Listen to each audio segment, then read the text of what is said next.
Please pray with me. So, Lord, I'm wondering, how does a person get into a Hall of Fame? We know it's not enough just to be good at something, even great at something. The world's full of great talents who aren't in a Hall of Fame.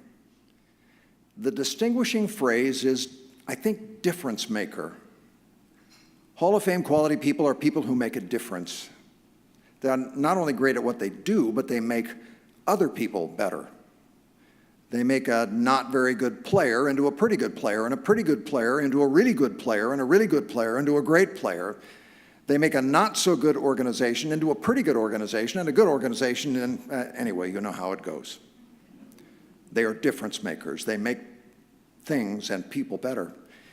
We're here this evening to honor such a man in virtually every field: family, athletics, business, education, medicine, the church, the community. Bob McNair has had a transformative influence. But here's the interesting and perhaps truly distinguishing feature of such a person. While we're busy looking at Bob, counting these differences that he's made in our lives, I think he's busy looking at you, Lord, and at us, counting the differences we and so many others have made in his life. Lord God, you are the powerful instrument of influence in Bob McNair's life, as is Janice, whose grace and influence are spread across every facet of his life: his family, his great circle of friends, co-workers, and partners. Because the true Hall of Famers are possessed by a deep humility and gratitude.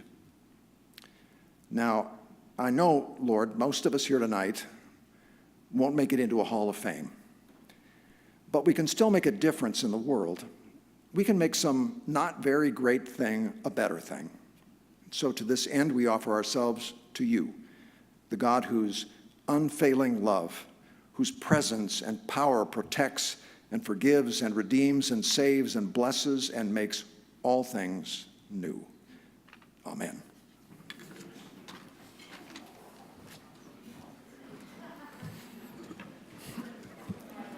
The instructions now are very simple. Please relax, enjoy dinner, and we'll be back to start the official program in about a half hour.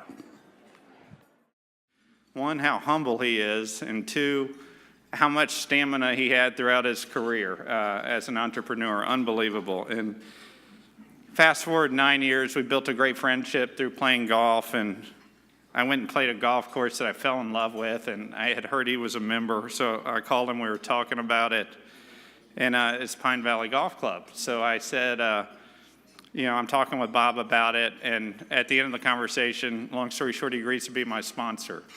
And he was very stern about it. He said, Jason, this is going to be a 3-year process, but we're going to have to work hard, and I know you're busy and I'm busy, but when I call you in the last minute and we've got to fly to Florida or California to play golf with someone very important in the process, I can't have you tell me that you have a meeting, you got to drive, you got to be in. And I'm sitting here thinking to myself, let me get this right. You're going to call me to go to Atlantic Aviation to get on your Challenger to fly to Florida to play Seminole. You don't have to worry about me saying no. I'm in. I am all in. So this 3-year process, I have to say, it was the best 3 years of my life. It was a ball. I had my 3 children with Courtney. Bob thoughtfully sent a handwritten note and gifts every time one of them was born. We traveled the country playing golf, meeting important people. We talked about politics, sports, being a father, being a parent. And it was just invaluable time. And I was thinking to myself, what over those 3 years was the life lesson? And, I think it was, flying commercial really sucks.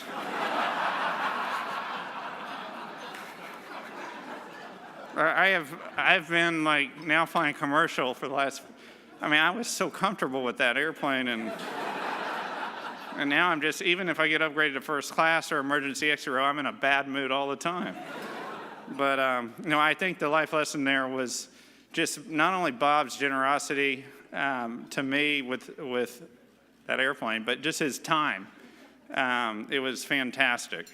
Great 3 years. And so then he called me over to his house and he said, I need you to come over to the house. It was around Christmas time, Sunday evening. I think the Texans had just lost a game. We had a lot of injuries.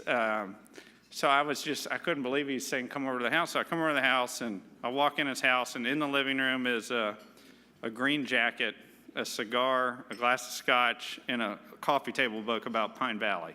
And he spent an hour with me going through it all, talking about the tradition. I think he got a very important phone call from maybe Gary Kubiak or someone, and he just looked up and he said, I'm with Jason. Tell him I'll call him back. And so if Gary's here, I'm sorry. I don't know if he's here. But, the life lesson there is just Bob has a gift, and the gift is when he's with you, he makes you feel like you're the only person in the room. And I didn't get that. God gave me ADD, I think. He didn't give me that gift. But I think all of Bob's friends know that and appreciate that about him, along with, the other stories I mentioned.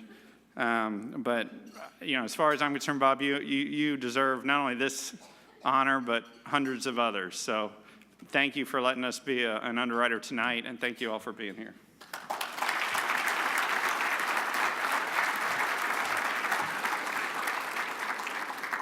Jason, thank you. Those two magical words, cash and golf, for the guy from Morgan Stanley. Kind of perked up there, didn't he? Our next speaker spearheaded the drive to bring the Super Bowl back to our great city. Not only did the Patriots and Falcons provide the most thrilling finish in Super Bowl history, an NFL man that I've known for a long, long time pulled me aside during Super Bowl week in Houston. And he said, you make sure that everybody in your great city knows that this Super Bowl has set a standard and will be the template for every Super Bowl that follows. Please welcome the man who made that happen, along with the McNairs, obviously the chairman of Super Bowl 51, Mr. Rick Campo. Rick.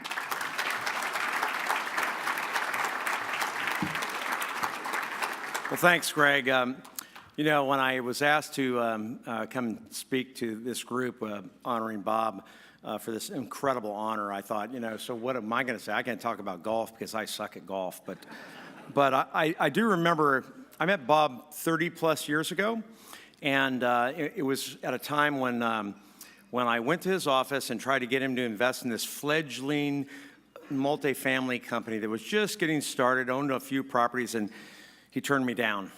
But the good news is after we went public, years later, he bought lots of stock. And so I was really appreciative of that. But let me just give you a quick background about how I got involved in the sports. And then I'm going to tell you sort of the inside story on how the Texans came to Houston. All right, so I worked at Century Development. I worked for Kenneth Schnitzer, who was an iconic real estate developer. He owned the Rockets and the Arrows. And it was a really interesting time because when you think of sports and professional sports, the Rockets at the time were on the edge of bankruptcy. And Kenneth bought the team, and I was the accountant that helped kind of run the numbers on it. So I got involved really early in my business career. Then I met a guy that sort of took me under his wing, and he was really a fun guy. I really enjoyed him, and that was Bud Adams, who was the owner of the Oilers. And he would invite me over his house, and he was just a couple of houses away from Bob's house, and it was really interesting. So I met Bud, and I tried to help Bud when he wanted to move the team, and that is history. And without the moving of the team, we wouldn't probably be here today, right?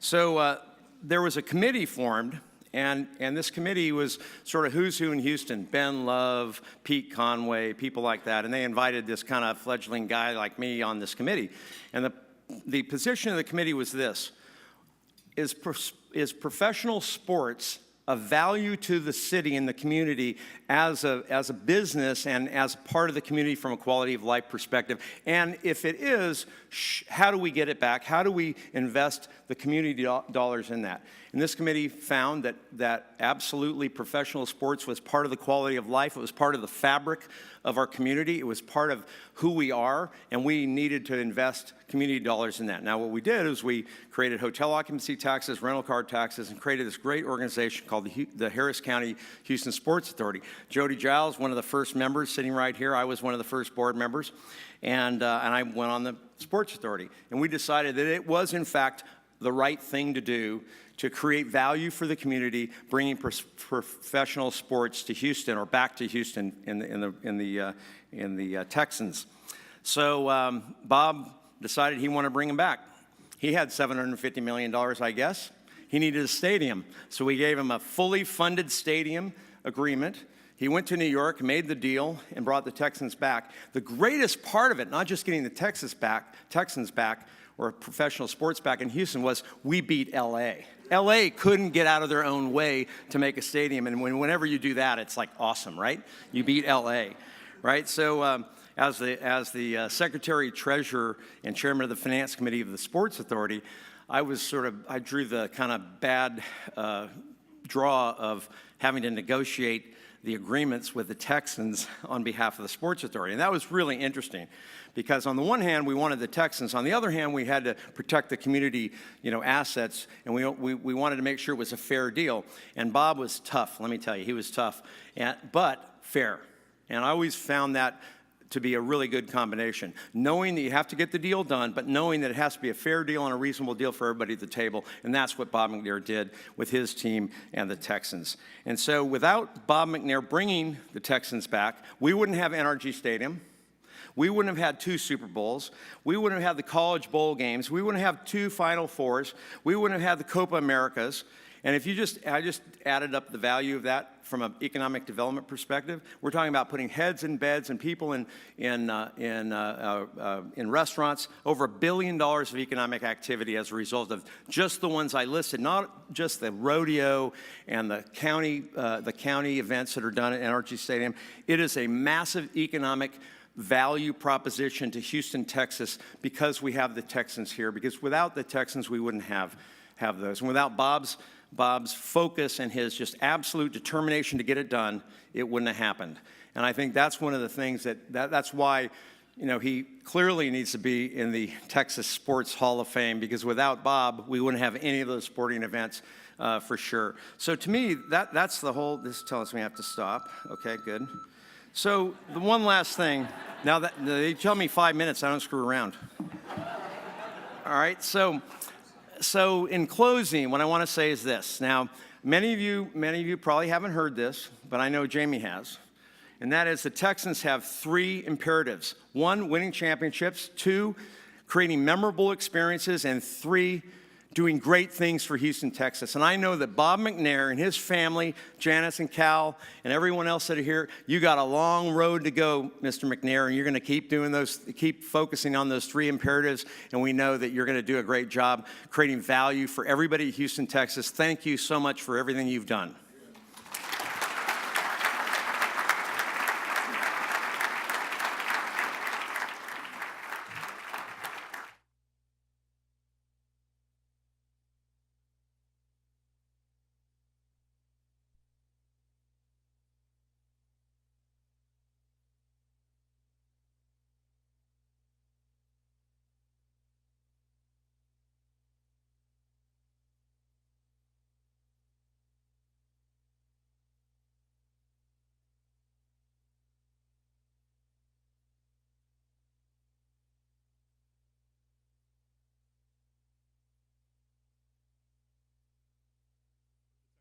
Hall of Fame. Many of you in the crowd may not know about us.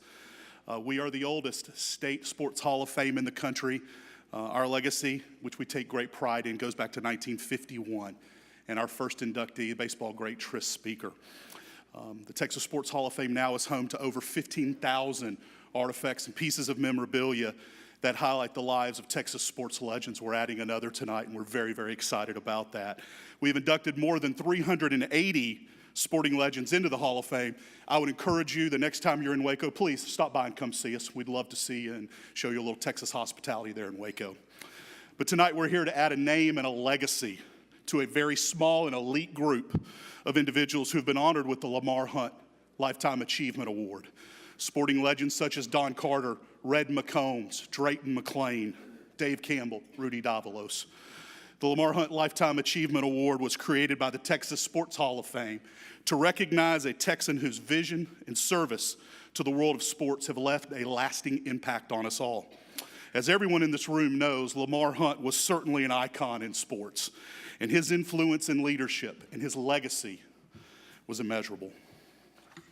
Legacy is a word that's used to describe the impact that Bob McNair has had in Texas and far beyond.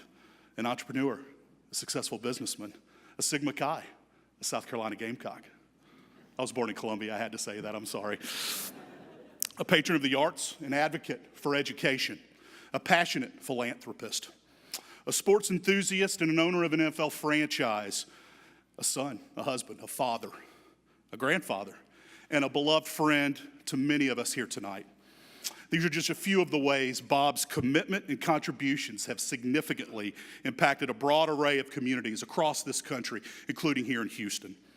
Everyone here tonight has some professional or personal connection to Bob. Business partner, neighbor, friend, especially family. And for that, we celebrate you too. You have provided for many years counsel to Bob, provided advice, admired him, and loved him. So again, welcome. We are thrilled that all of you are here with us to help celebrate Bob McNair's contributions to the world of sports and to celebrate his legacy. At this time, Bob, I'd like you to come join me on stage, please.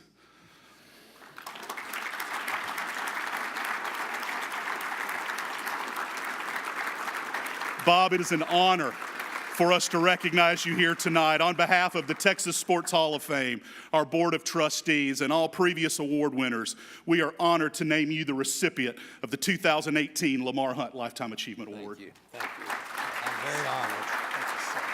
So thrilled to have you. Why don't you take a step over here? Yeah.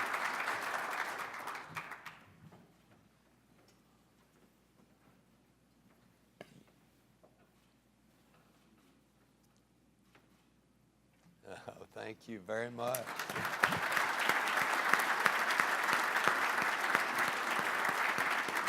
Tonight's award is a little bit different, and before we get to the person that everyone here in the crowd has certainly come to hear, I want to share with you why we've done this.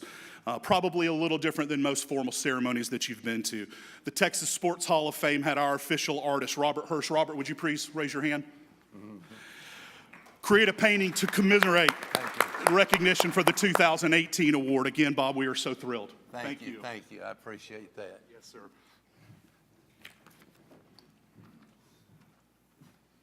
Okay. Please, sir. Thank you. We invite you to take a seat. Well, what do you think about all this? Well, it's just, it's a wonderful honor, and I'm honored by the people who are here. It's makes it very special, and of course my family's here. My lovely wife Janice.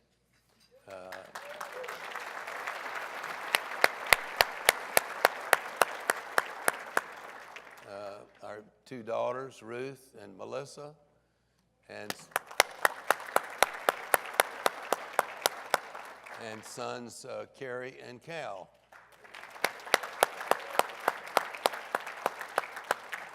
So that makes it even more special. Well, it's fantastic to be surrounded by so many people who think so much of you and care so much about you, I know. We talked about the business success. Everybody knows that wonderful story, this very large cogeneration company that you sold. It would have been easy at that point, obviously, to kind of step aside, perhaps go in a different direction, and yet you got very busy in a hurry forming the Houston NFL Holdings. You returned professional football to this great city in October of 1999 when you did, in fact, beat out Los Angeles to get that franchise. Congratulations, the team we now know so well as the Houston Texans. What drove you, Mr. McNair, to buy an NFL franchise and bring it to Houston? I really had not planned on doing it. I used to go to the games with Bud, and it was a lot cheaper to go and sit in his suite. So I did that for a number of years, and then when we lost our team, when he moved the team, at first the attitude was, so long, who cares? And, you know, it wasn't a lot of love lost there. And I had been doing some business on the East Coast, and I'd been in Baltimore. And I saw that in Baltimore, they had really developed an inferiority complex because they had lost the Colts. And I felt that that's probably what would happen in a few years in Houston if we didn't do something. So I really did it because I thought it was a black eye for Houston not to have a team. And it was more of a civic endeavor for me, and I just hoped I, wouldn't lose a lot of money on it, but I really wasn't expecting to make anything. And it's just been a wonderful experience and very, very worthwhile and certainly worth the effort. Well, it has changed so much. We mentioned not only the professional sports franchise, the obvious benefits there, but the work that you've done in the community has just been remarkable. Communities uplifted, lives changed, and lives saved. We appreciate all of that more than we could ever possibly express. The biggest obstacle perhaps you faced, now we look back, it seems awfully easy. What was the biggest obstacle? What was some great advice that you might have received along the road to finally getting that NFL franchise? Well, the money that I paid for the franchise went to the other owners. So basically, I was negotiating with 31 other owners, and even Bud, I couldn't get anything out of him. They were all trying to squeeze the last dollar out of me. And so I felt like I can't pay any attention to what any of them say because I think there's a conflict of interest there. And so I think that as we went forward, I relied on my friends and associates, and it was a very independent effort without any support. They wanted to go to Los Angeles, and they would set a deadline for having a stadium deal put together. And as Rick said, they weren't able to do it, but what they would do is the deadline would come, they would extend the deadline to give them more. And finally that happened twice, I think. And I told Paul Tagliabue, the commissioner, I said, Paul, I'm out of here if you do that again. I want a deadline and that's it. And so they did, and they awarded a franchise to Los Angeles on a contingent basis, contingent on their putting their deal together. So they gave them another 30 or 60 days. And so when I left the meeting in Arizona, all the media people said, oh, Bob, you must really feel so bad about this. It's terrible that you lost. I said, I didn't lose. They said, what do you mean you didn't lose? They've awarded the franchise to Los Angeles. I said, it'll never happen. So I won. And that's what happened. Well, we are all certainly thankful that it did. Yeah. Thanks to this franchise's success, players like Andre Johnson, J.J. Watt, this Houston Texans name, the logo, those are now iconic, certainly in our part of the country and around the country. Could you tell us a little bit more about that story? It's how you came up with the team name and the logo. Yeah. Well, first of all, it's a great honor. Lamar was a dear friend of mine, and I really respected him. And to have this award named after him is truly an honor for me. But I think that the main thing that I had to do, we had about 40 focus groups that we had here in Houston. And we did that on the colors, we did it on the logo, and we did it on the name. And what was interesting is after going through all these names over and over, finally a fellow who handled publicity for our horse racing stable called me and he said, Bob, why is it taking you so long to come up with a name? I said, well, we want to do something that the fans like and something that makes sense. He said, look, he said, you're a Texan. Everybody knows what a Texan is. There's no other question. That's what it has to be. So I agreed with him, and I called Lamar, and I said, Lamar, we're planning to name the team the Texans, but I don't want to do that if you object to it. And I know that your first team, they were the Dallas Texans, and I don't want you to feel that we're infringing on anything that you've done. I don't want to do that. He said, Bob, I'd be delighted if you would do that. I'd be proud for you to use that name. And that's how we wound up with the name. The logo, which is interesting, this is Space City. If you look at the horns, that's a spaceship circling the Earth. And of course, the horns being so Texan, and we gave him that hard jaw to reflect determination, and of course the colors are not just red, white, and blue. They are battle red. Yes, sir. They are deep steel blue and Liberty white. And people ask about the Liberty white, and I said, well, that was pretty simple. That was my dog's name.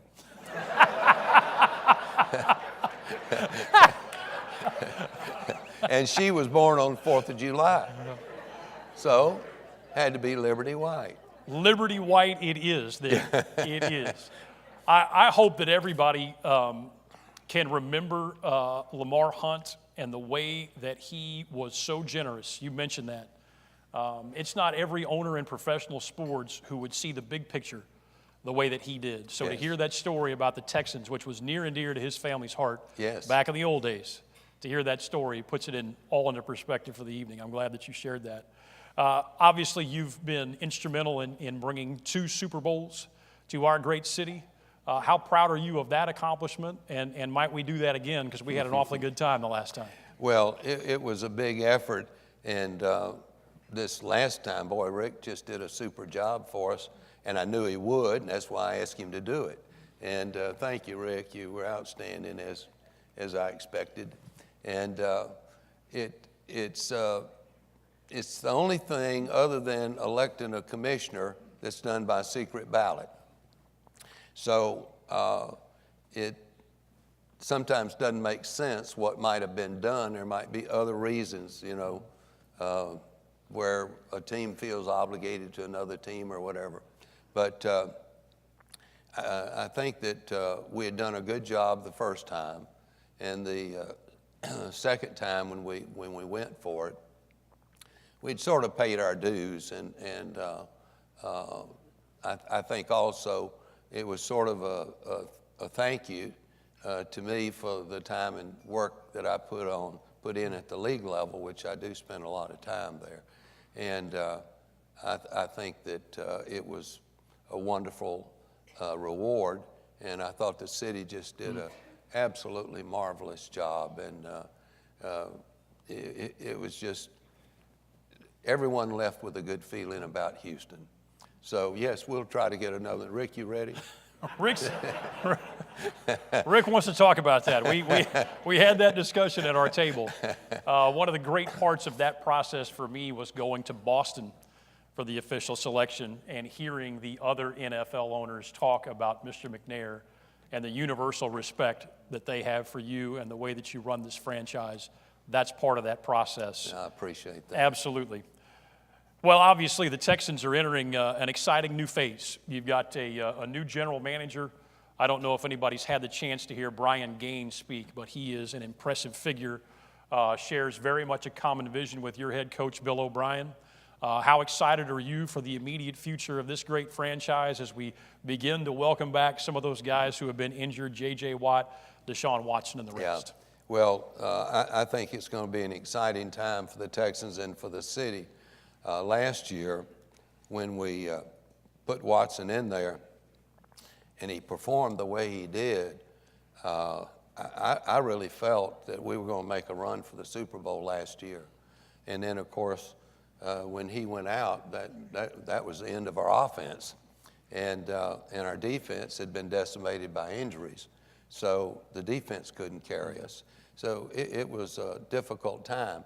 But Watson's on the road to recovery, and he's working out and ahead of schedule. And JJ is doing the same thing. So we think they'll be back. Merciless, who's a great player too, he had a pectoral muscle, and that's something it's a little more predictable. And he'll be back. And I think it's really going to be a fun time for us. We got a few holes, but we're already working on that, and we'll probably bring in some free agents. And we don't have a first or second round pick because trades that we'd made, but we've got 3 picks in the 3rd round. So with those, we could move up in the 2nd round, use 2 of the 3rd rounds, move up to 2nd round. If there's somebody we really wanted there. But there are a lot of good players in the 3rd, 4th, 5th, 6th, 7th rounds. And we'll work very hard to get the best that we can there. Well, a couple of things. We got to hear Brian Gaine yesterday from the NFL Combine, talked at length and with great passion about when you come in to join this franchise, you not only have to fit physically, you have to fit our culture, and you have to fit the way that we do things, and he is adamant about that. Yes. And I know that's so exciting for people to hear. And then just briefly, watching Deshaun Watson develop in this city, I can see you smile. That's going to be one of the most exciting progressions that I think we've ever seen in Houston sports. He has an opportunity to be great. We just got to figure out how to keep him healthy. And if we can do that, I truly believe he'll be a great player, just like JJ. JJ is probably the best defensive player that has come along, period. And to be able to have a person like that on your defense and then a guy like Watson on your offense, it's very special. We look forward to it. Let me read this off here. The Robert and Janice McNair Foundation. I'll look at your lovely wife as I say that. The Robert and Janice McNair Education Foundation, the Houston Texans Foundation. They are all such an integral part of who you are. They help define the value system that we embrace and celebrate tonight. Why is giving back to this great city such an important thing, not only for you, but for your family? Well, we've been blessed, and we're people of faith. And, you know, the Bible says you should be a good steward, and we believe that. So whatever we possess in the way of material things, they're going to stay here. They're not going to go with us when we pass away. And so we look upon them as being the good Lord's possessions, and we're the steward. And we'll be judged on the basis of what we do with his resources. And so we take it very seriously. And we've been so blessed. We feel that it's an honor to be able to try to help other people get on the road to success also. And you use that word "we." One of the great thrills for Texans fans is seeing Mr. and Mrs. McNair come and greet them at games. The fans enjoy that so much. We focus in specifically on your wife. Your accomplishments are such a reflection of her role in your life. What role has she played specifically, not only in the sporting part, but in the philanthropy? Well, she has just been supportive in everything that I wanted to do, everything I tried. And she was never critical. And we worked for over 20 years before we really had great success. And I refer to it as being an overnight wonder that only took 20 years. And so, you know, she was with me and our kids. We talked with them at one time when things were really looking dark, and I had guaranteed some debt for the company. And then when we sold the company, the business had gone downhill, and the people we had sold to weren't able to use all of the assets we had sold. And so we wound up with a lot of assets that we then had to dispose of. And if we didn't, you know, I'd guaranteed about $10 million in debt back then. And so it was a tough time. And I told our family, I said, you know, if the bank says that, you know, you're going to have to pay up on this now, there's no way I could pay up at that point $10 million. So we just need to be prepared, and, you know, it could be pretty dark days. And they said, we're ready. So, and I appreciate that, really do. I'm going to reserve one question for the end, but would you join me in congratulating and welcoming Janice McNair and their wonderful family, please?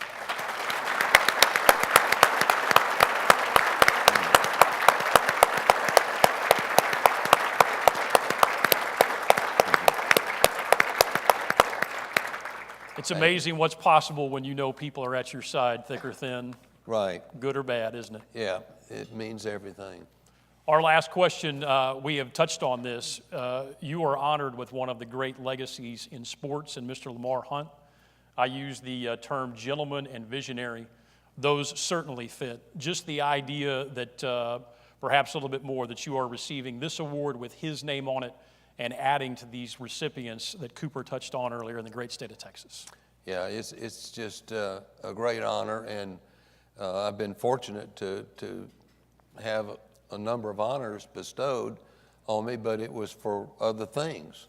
And to have this kind of honor, reflecting on what we've done with the Texans and here in Houston is just a great honor. And I had so much respect for Lamar. We would often have conversations that really didn't relate to his franchise or our franchise, but the league and you know, how we needed to perform and you know, what was really important to us. And he was just terrific. And his son Clark is probably one of my best friends now, and he's running that franchise and doing a great job. So Lamar is a great one. It's a great honor for me to receive an award that's named after him. Well, certainly it has been my pleasure to be with you tonight, your great family, all of our great guests. You use that word honor. It is my honor to be with you and to cover your great football franchise. I enjoy it every day. Thank you. Ladies and gentlemen, our Hall of Famer, the Lamar Hunt Award recipient, Mr. Bob McNair. Okay, thank you. Thank you, thank you, thank you. Good job. Thank you, sir, very much. Thank you. Thank y'all. To all of y'all.